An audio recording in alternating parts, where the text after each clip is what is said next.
Hello friend, आपका स्वागत है आपके अपने YouTube channel trade with Mukul में। आज हम डिस्कस करने वाले हैं एक बहुत ही अच्छी इंट्राडे स्ट्रेटजी जिसमें आप डेली के 3000 से 5000 अर्न कर सकते हो। बशर्ते आप इसके अंदर आपकी प्रैक्टिस होनी चाहिए। जो बिगिनर हैं वो शुरू में आप कॉपी ट्रेड करें, और जब आप इसके इंडिकेटर जो मैं इसमें यूज़ करने वाला हूँ, इंडिकेटर जो इंडिकेशन देंगे उसको कैप्चर करना आप सीख जाओगे तो आप इसके अंदर ट्रेड करें। लेकिन जो ऑलरेडी इसमें काम कर रहे हैं, जिसको इंट्राडे कर रहे हैं, तो ये स्ट्रेटजी यूज़ करें, उसको 3000 5000 का अर्न होगा। बहुत अच्छी स्ट्रेटजी है। तो अब जस्ट स्टार्ट करते हैं इसको विदाउट वेस्टेज टाइम। तो इसके अंदर सबसे पहले मैं कौन कौन से इंडिकेटर यूज़ करने वाला हूँ वो अब मैं आपको लिस्ट बताता हूँ। सबसे पहले इंडिकेटर इसके अंदर हम यूज़ करने वाले वीवैप, second RSI, third is pivot point, ये फोर्थ यूज़ नहीं करने वाले, राइट। ठीक है। तो वीवैप क्या होता है, सबसे पहले जस्ट हिंट दे देता हूँ। वीवैप वॉल्यूम वेटेड एवरेज प्राइस, मतलब एवरेज प्राइस के अंदर वॉल्यूम कंसिडर है। एक तो होता है सिंपल मूविंग एवरेज, उसमें एवरेज होता है 20 डेज का, पीछे 21 डेज का, 100 डेज का एवरेज प्राइस, लेकिन इसमें वॉल्यूम कंसिडर है, नीचे वॉल्यूम कितना आ रहा है वो सबसे इंपॉर्टेंट होता है। ठीक है। दूसरा है आरएसआई, रिलेटिव स्ट्रेंथ इंडेक्स। तीसरा है पिवट पॉइंट फिबोनाची। ठीक है। इनकी सेटिंग कैसे करनी है वो भी मैं आपको बताऊंगा। अब इसके अंदर कंडीशन क्या है इस स्ट्रेटजी की। ये स्ट्रेटजी हमें सबसे ज़्यादा फ्रूटफुल कब होने वाली है? सबसे पहले तो 10 बजे, सुबह 10 बजे एंट्री लेनी, उससे पहले नहीं लेनी। सेकंड, आप सेक्टर देखेंगे कौन सा सेक्टर डोमिनेट कर रहा है। अब इसके अंदर ये स्ट्रेटजी के लिए शेयर का सिलेक्शन बड़ा इंपॉर्टेंट है। तो आप सेक्टर देखेंगे कौन सा सेक्टर परफॉर्म कर रहा है बेटर, वो जो सेक्टर सबसे ज़्यादा परफॉर्म कर रहा है उसके अंदर वो स्टॉक सेलेक्ट कीजिए जो 1 से 2% से ज़्यादा मूवमेंट दे रहे हैं। और सबसे लास्ट, वॉलेटिलिटी थोड़ी अच्छी होगी तो हमें और भी ज़्यादा प्रॉफिट होगा। ठीक है। तो आप सबसे पहले इस कैटेगरी के अंदर से जो हमारे स्टॉक आते हैं, दैट मे बी ऑटो का हो सकता है, निफ्टी ऑटो हो सकता है, निफ्टी फार्मा हो सकता है, निफ्टी मेटल हो सकता है, दैट डिफरेंट। ओके। तो इससे हमें स्टॉक सिलेक्शन में हेल्प मिलेगी। स्टॉक सिलेक्शन कर लिया, अब जस्ट जाते हैं कि हमें इसको, ये जो इंडिकेटर है हम कैसे अप्लाई करने वाले हैं। तो मैं जनरली जो यूज़र भी हैं ज़रोदा के हैं, तो ज़रोदा काइट के ऊपर मैं आपको बताता हूँ कैसे लगाने वाले हैं। राइट। तो आप स्टडी के अंदर जाएंगे। सबसे पहले मैंने यहाँ पे कोई इंडिकेटर नहीं लगा रखा है, एक चार्ट खोला हुआ है भारतीय एयरटेल का। राइट। अब मैं इसके अंदर लगाता हूँ वीवैप। ये वीवैप आ गया। इसके अंदर कोई सेटिंग नहीं, सिंपल वीवैप स्टार्ट कर दो। अगर इसका कलर सही नहीं है तो इस पर राइट क्लिक करके एडिट कलर चेंज कर देना। राइट। सेकेंड, स्टडी के अंदर जाइए, यहाँ पे लिखिए R S I relative strength index. Right. अब इसके अंदर इस स्ट्रेटजी के लिए मुझे कुछ सेटिंग चाहिए। वो सेटिंग आप नोट डाउन कर लीजिए। Just for this setting, this strategy, आप दूसरी स्ट्रेटजी के लिए आप अपना यूज कर सकते हैं। अपना ओवरसोल्ड जोन अलग डिफाइन कर सकते हैं, ओवरबोट अलग डिफाइन कर सकते हैं, लेकिन इस स्ट्रेटजी के आपको सिंपल 40 60 ये याद रखिए।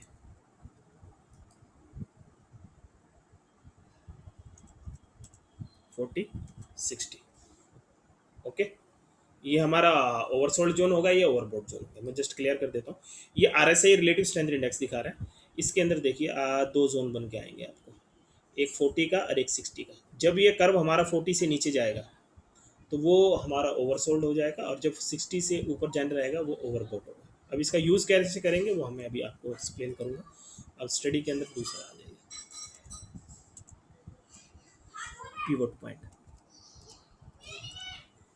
पीवट पॉइंट भी ले लीजिए इसके अंदर, और इसकी सेटिंग में जाइए आप, एडिट सेटिंग, और इसको स्टैंडर्ड की जगह फिबोनाची रख लीजिए। ठीक है। ओके। ये सेटिंग आपको एज इट इज़ अपनी अपनी स्क्रीन में कर देनी है। अब इसको यूज़ कैसे करना है देखिए, बड़ा इंटरेस्टिंग है। और अगर एक बार आपने इसमें प्रैक्टिस कर ली तो डेली आपको 3000 से 5000 बनाने में कोई नहीं रोक पाएगा। बहुत ही सिंपल और बहुत ही इफेक्टिव स्ट्रेटजी है। देखिए इसमें हमें कैसे करना है एंट्री। मॉर्निंग में 10 o'clock, सपोज करो एग्जांपल के लिए मैंने 10 o'clock लिया, इंडेक्स देखा, भारतीय एयरटेल अच्छा मूवमेंट दे रहा, भारतीय एयरटेल को मैंने सेलेक्ट कर लिया। अब मुझे कैसे प्राइस करना है, इसके अंदर हमें ये जो 3 4 हमने जो इंडिकेशन यूज़ किए हैं, इंडिकेटर, ये हमें जस्ट कंफर्मेशन के लिए किए कि हम सही पॉइंट पे कंफर्मेशन ले रहे हैं। सबसे पहला इंडिकेटर जिसको हम सबसे प्रायोरिटी देने वाले वीवैप को, क्योंकि वीवैप के अंदर एवरेज प्राइस भी आ जाता है और वॉल्यूम भी आ जाता है। तो एवरेज प्राइस दोनों और वॉल्यूम भी आ गए, तो इसलिए सबसे पहले वीवैप। तो वीवैप की एक ही कंडीशन होती है, ये वीवैप लाइन दिखा रहा है। सबसे उससे भी पहले एक चीज़ मैं बता देता हूँ, ये इंट्राडे स्ट्रेटजी आप 10 मिनट्स या 50 मिनट की कैंडल यूज़ कर सकते हैं। मोस्टली मैं 10 मिनट 50 मिनट और 5 मिनट की यूज़ करता हूँ। तो अब मैं रिकमेंड करूँगा आप 10 मिनट की कैंडल यूज़ करें। ठीक है, तो यहाँ पे जाएंगे और यहाँ पे अब 10 मिनट की कैंडल यूज़ कर लेंगे। डन। उसके बाद अब आ जाइए एंट्री कैसे करनी है। सबसे पहला पॉइंट क्या देखना है, हमें स्टॉक सिलेक्शन कर लिया, मूवमेंट अच्छी है, पहला काम पॉइंट क्लियर हो, टिक। दूसरा पॉइंट हमें सिलेक्ट करना है, इसके अंदर प्रायोरिटी किसको देनी है, वी वैप को। ये जो रेड कलर की लाइन है ना, ये वाली रेड कलर की लाइन, ये वी वैप को दिखा रही है। तो हमें बाय हमेशा तभी करना है जब हमारा प्राइस वी वैप के ऊपर हो। मतलब स्टॉक में दो अपॉर्चुनिटी, या तो आप बाइंग अपॉर्चुनिटी ढूंढो या फिर सेलिंग अपॉर्चुनिटी ढूंढो। हाँ, इंटरप्ट करता हूँ, एक बात और मैं आपको बता देता हूँ, ये जो इंटरडे स्ट्रेटजी है नॉट फॉर इक्विटी, ये इक्विटी के लिए भी है और ये एफएनओ के लिए भी है। एफएनओ में भी यूज़ कर सकते हैं और इक्विटी में भी यूज़ कर सकते हैं, राइट। तो अब जस्ट स्ट्रेटजी सेम रहेगी। तो अब इसके अंदर देखिए, ये वी वेब हमें कैंडल बन गई, वी वेब की लाइन बन के आ गई। अब वी वेब के ऊपर जब भी प्राइस रहेगा तो बाइंग रहेगा हमारा, राइट। तब ये हमें स्टॉक में दो स्ट्रेटजी, दो अपॉर्चुनिटी होती है, एक तो बाइंग अपॉर्चुनिटी, एक सेलिंग अपॉर्चुनिटी। अगर हमें उसको बाइंग करना है, लॉन्ग करना है तो बाइंग करेंगे, और शॉर्ट करना है तो उसको सेल करेंगे। तो हम आज पहले डिस्कस करें बाइंग अपॉर्चुनिटी का। तो अब देखिए बाइंग कहाँ करना है। तो सबसे पहले हमें देखना है कि प्राइस 10 बजे के बाद, प्राइस 10 बजे के बाद कभी भी प्राइस वी वैप के ऊपर आना चाहिए सबसे पहले, तो नीचे नहीं। ठीक है, अगर बाइंग अपॉर्चुनिटी ढूंढ रहे हो। और दूसरा, अगर निफ्टी के ऊपर काफ़ी डिपेंड करता है। अब आप देखें निफ्टी अगर आज पॉजिटिव है तो ओबीएस है, उसमें बाइंग अपॉर्चुनिटी ही आने वाली। तो जिस दिन निफ्टी पॉजिटिव हो और हमारे इंडेक्स भी पॉजिटिव हो और स्टॉक भी अच्छा खासा दिख रहा हो, तो उसके अंदर सेलिंग अपॉर्चुनिटी ना देखें, बाइंग अपॉर्चुनिटी देखें। तो फर्स्ट कंडीशन हो गया, वी वैप हो गया। वी वैप के ऊपर अब बाइंग कहाँ करना है, वी वैप के ऊपर ये देखिए कैंडल यहाँ पे बना। अब जो पहला कन्फर्मेशन आ गया कि वी वैप के ऊपर प्राइस ऊपर जा रहा है, फर्स्ट यहाँ पे आने की कोशिश कर रहा है। ठीक है, अब second confirmation, RSI relative strength index, हम ये आप नोट डाउन कर लिए। ये इसके तीन रेंज है, 40-60। जब प्राइस 40 और 60 के बीच में रहे, वो कंसोलिडेशन पीरियड है, मतलब ओनली फॉर इंट्राडे के लिए वो कंसोलिडेट है, उसके अंदर ट्रेड नहीं लेना। हमें ट्रेड या तो 60 के ऊपर लेना है या 40 के नीचे लेना है। 60 के ऊपर हमें लॉन्ग करना है, मीन्स बाय करना है, और 40 के नीचे हमें शॉर्ट करना है। Got it. ठीक है, तो इसमें शॉर्ट मैं आपको रिकमेंड इसलिए नहीं करूँगा क्योंकि जो शॉर्ट होते हैं ना वो बड़े क्विक होते हैं, वो लंबे नहीं चलने वाले। तुरंत उसमें बहुत ज़्यादा आपको एक्शन दिखाना पड़ेगा, तुरंत आप उसको शॉर्ट करना पड़ेगा, प्रॉफिट बुक करना पड़ेगा। जो लॉन्ग रहते हैं वो आपको थोड़ा टाइम दे देते हैं प्रॉफिट बुक करने का। तो हम यहाँ पे लॉन्ग की बात करें, जैसे 60 की बात हुई, 60 के ऊपर हम यहाँ पे गए, ये देखिए प्राइस, ये 60 की लाइन ऑलरेडी मैंने सेटिंग की थी इसकी 40-60, तो 60 की लाइन ये बनी हुई है, 40 की लाइन ये नीचे बनी हुई है।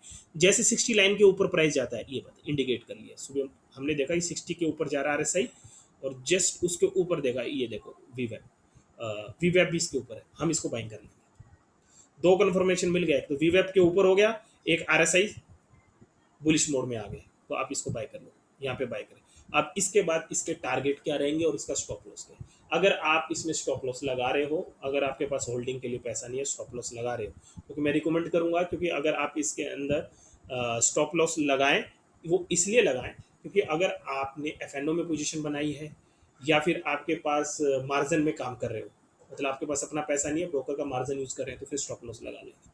अदरवाइज अगर आपके पास अपना ही इतना पैसा है कि आपको प्राइस नीचे जाता दिखे तो आप होल्डिंग कर सकते हैं, तो स्टॉप लॉस लगाने की जरूरत नहीं है। स्टॉक अच्छे सेलेक्ट करें, 1 या 2 दिन या 4 दिन के अंदर वो पोजिशनल ट्रेड में कन्वर्ट हो जाएगा। जनरली मैं ऐसे करता हूँ कि अगर मेरे पास मार्जिन यूज़ नहीं किया, मेरा खुद का पैसा है, और ट्रेड अगर मेरी से अपोजिट आ जाती है, तो मैं उसकी होल्डिंग ले लेता हूँ और उसको इंट्राडे को पोजिशनल ट्रेड में कन्वर्ट कर लेता हूँ। क्योंकि स्टॉक में अच्छा सेलेक्ट करता हूँ तो आज नहीं तो 2 या 3 दिन के बाद वो मूव दे देता है, मैं निकल जाता हूँ। लेकिन अगर आपने मार्जिन ब्रोकर का यूज़ किया तो वो 330 पे स्क्वायर ऑफ हो जाएगा, तो आपको लॉस हो जाएगा, तो आप स्टॉप लॉस जरूर लगाएं। ठीक है, तो स्टॉप लॉस कहाँ लगाना है, सबसे पहले स्टॉप लॉस बता देता हूँ। ये वी वेब के जस्ट नीचे आपको स्टॉप लॉस लगाना है, 2% 1.5 या 2% से नीचे के करीब का स्टॉप लॉस लगा देना है। या फिर आप इसके नीचे का स्पॉट भी चेक कर सकते हो, ये स्पॉट लाइन है इसकी, यहाँ पे प्राइस बार बार जा रहा है, तो इसके अगर ये स्पॉट को अगर इसने ब्रेक कर दिया तो फिर ये नीचे गिर जाएगा, राइट। तो आप इसके नीचे का भी स्टॉप लॉस लगाते हैं। हाँ, जल्दी एक बात और मैं बताता हूँ, ये जो ऑपरेटर जो गेम करता है, ऑपरेटर जल्दी स्टॉप लॉस को हिट कराने के लिए फ्लक्चुएशन ज़्यादा डालता है, वोलेटिलिटी ज़्यादा डालता है। तो आप अपना स्टॉप लॉस अगर लग रहा है कि मार्केट ट्रेंडिंग अप है तो स्टॉप लॉस थोड़ा नीचे लगाएं।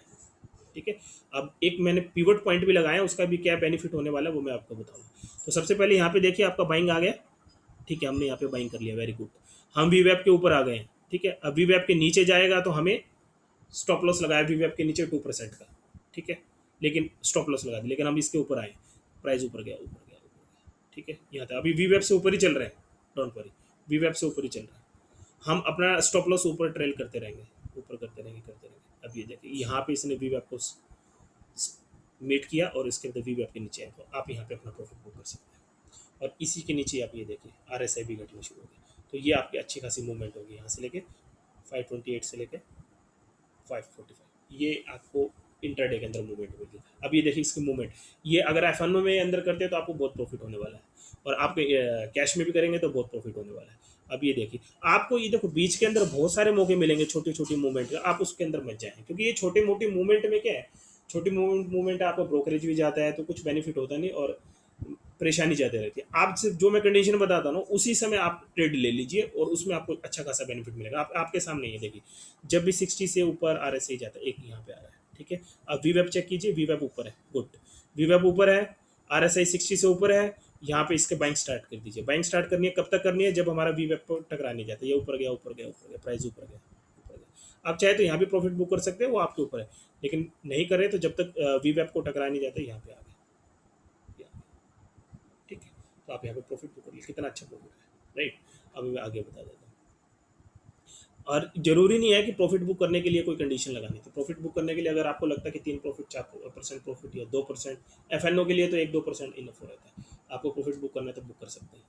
बस इसका स्टॉप लॉस वी वेब के 1 या 2% नीचे लगाना है, ठीक है। अब और कंडीशन देख लेते हैं, ये हर जगह लागू होनी चाहिए, 1-2 जगह में। अब ये देख लीजिए, गुड।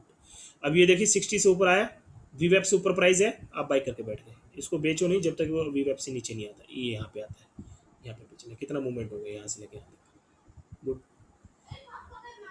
आप अगर इसके अंदर प्रैक्टिस करेंगे तो ये स्ट्रेटजी आपको पर डे का एक रेगुलर इनकम जनरेट करके दे देगी।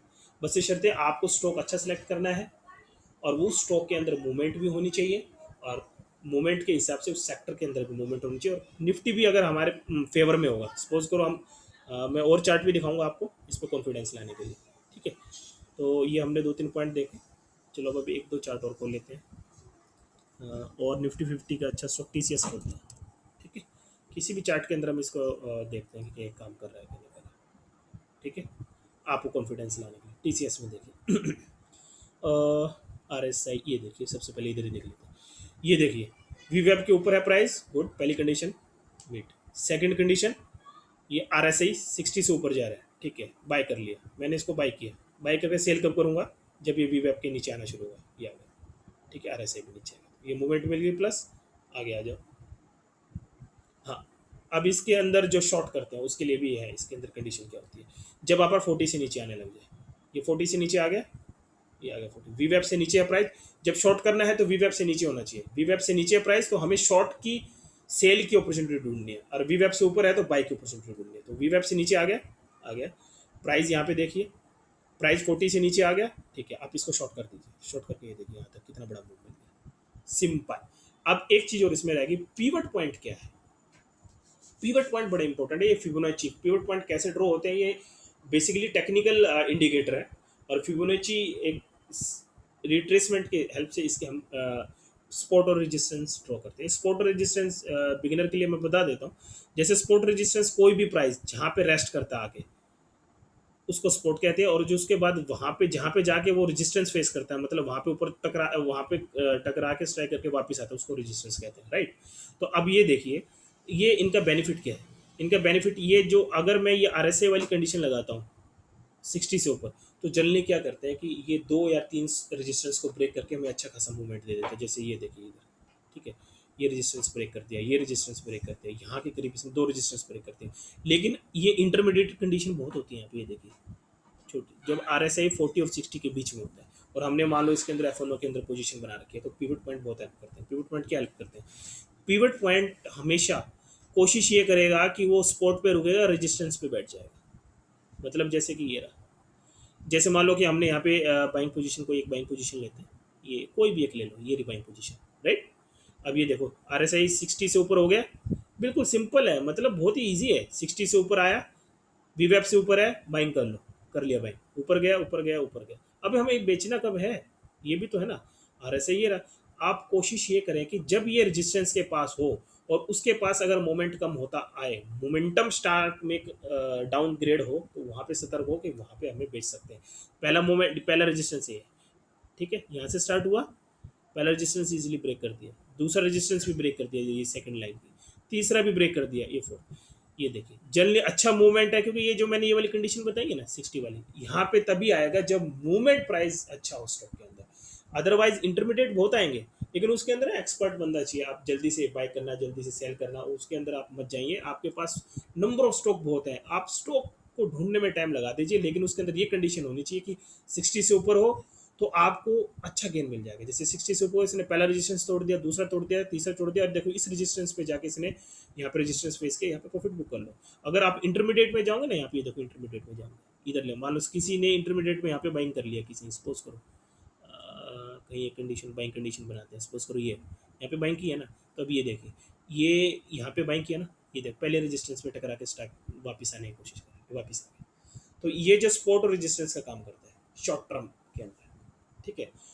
तो ये जनरली हमें आइडिया आ जाता है कि यहाँ पे प्राइस हो सकता है कि रेजिस्टेंस दिखाए। नेक्स्ट यहाँ पे इसने क्रॉस कर दिया, सपोज करो यहाँ पे क्रॉस कर दिया, यहाँ पे क्रॉस कर दिया, तो फिर यहाँ पे रेजिस्टेंस दिखा सकता है। ये क्रॉस कर दिया तो यहाँ पे रेजिस्टेंस दिखा देगा, मतलब हमें प्रॉफिट यहाँ पे बुक करना होगा इन रेजिस्टेंस के पास, ठीक है। तो इसका ये बेनिफिट है। ओके, तो ये बहुत ही अच्छी स्ट्रेटजी है। आप इसके अंदर जो बिगिनर है वो एक बार इसके अंदर आप कॉपी ट्रेड करें, लेकिन जो एक्सपर्ट है आप इस स्ट्रेटजी को डायरेक्ट यूज़ कर सकते हैं। बस स्टॉक जैसे मैं कह रहा हूँ वैसे सिलेक्ट करें, आपको बेनिफिट 100% मिलेगा। 3000 5000 डिपेंड करता है आप कितना इन्वेस्टमेंट करते हो। और ये एफ और इक्विटी दोनों के लिए है।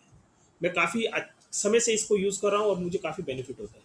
तो इसलिए आप इस स्ट्रेटजी को यूज़ करो और अपना बेनिफिट कीजिए। आई थिंक आपको इस स्ट्रेटजी अच्छी लगेगी। ऐसी ऐसी स्ट्रेटजी हम आपके साथ और भी लेके आने वाले हैं। ये हमारी स्ट्रेटजी नंबर 1 है, ठीक है, इंट्राडे स्ट्रेटजी। तो ऐसी ऐसी और भी स्ट्रेटजी आपके साथ लेंगे। आशा है आपको इस वीडियो अच्छी लगी तो इसको लाइक करें प्लीज़ और शेयर करें। Thank you.